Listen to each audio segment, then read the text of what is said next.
I'm going to state the obvious, Alec. I mean, to lift someone out of poverty, they need a job. And to get a job, you need to be employable. And to be employable, you need an education and or skills. Okay, it is that obvious. Now, I just want to touch on the skills side because we all know the importance of education. But just think of somebody that has got a driver's license. Okay, they double their chances of at least double their chances of being employed. So there are many skills that people can be taught, sort of non-academic skills, practical skills, welding, plumbing, whatever it is. But we're not very well geared to that. But the core of our problem is, everybody points out that our inequality.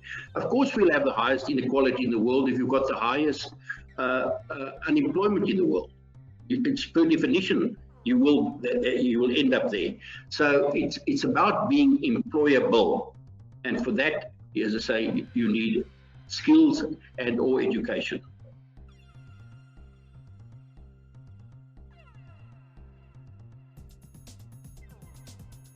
As you may know, I went into telecommunications. We started RAN, which is a data network.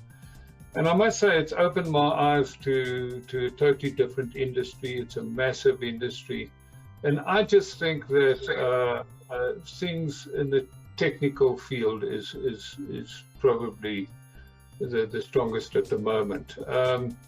You know, I think those sort of skills, fourth industrial revolution is a bit of a cliche there, but I think if you look at the trends of what's happening around the world, and I think COVID, if ever there's been an example of how technology can change things, I'm not necessarily saying for the better, but it's enabling so much more. The fact that we're talking even now, we're going to continue doing it. So things related to tech. So I would say one of the things I've always been strong on is people should learn keyboard skills. I wish I'd learned keyboard skills as a youngster.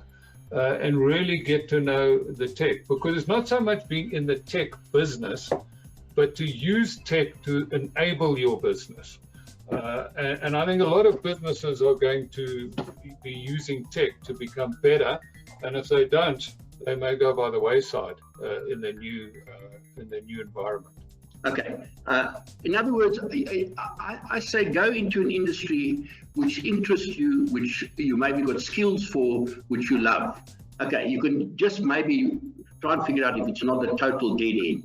But you know, you might be someone that loves gardening and you're quite artistic, and now you want to become a landscape gardener. Okay, it's not going to make what tech was, but you could go into tech and be miserably unhappy, or rather than that, you go into landscape gardening, design, and make it a decent living, but you fulfill. So I don't want to write off other industries, other than saying if something is clearly, it's going to disappear, it's a complete dead end, then you try and avoid that. I mean, a case in point now, Alec, is your industry, which is battling a bit, which is journalism. A lot of them. So, but it doesn't mean, I don't think journalism is going to disappear in its entirety. It's just going to be there in a different shape. So why, I wouldn't still urge someone to go into something completely alien to them if they really have got writing skills and love journalism.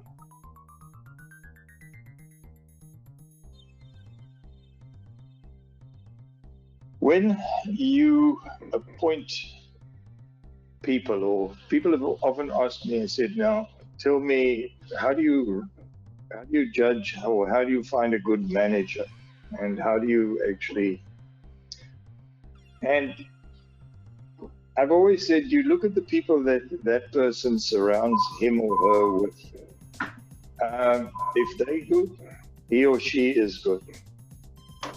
People are often too afraid to appoint the best people. You need to actually appoint a person that can take over your job.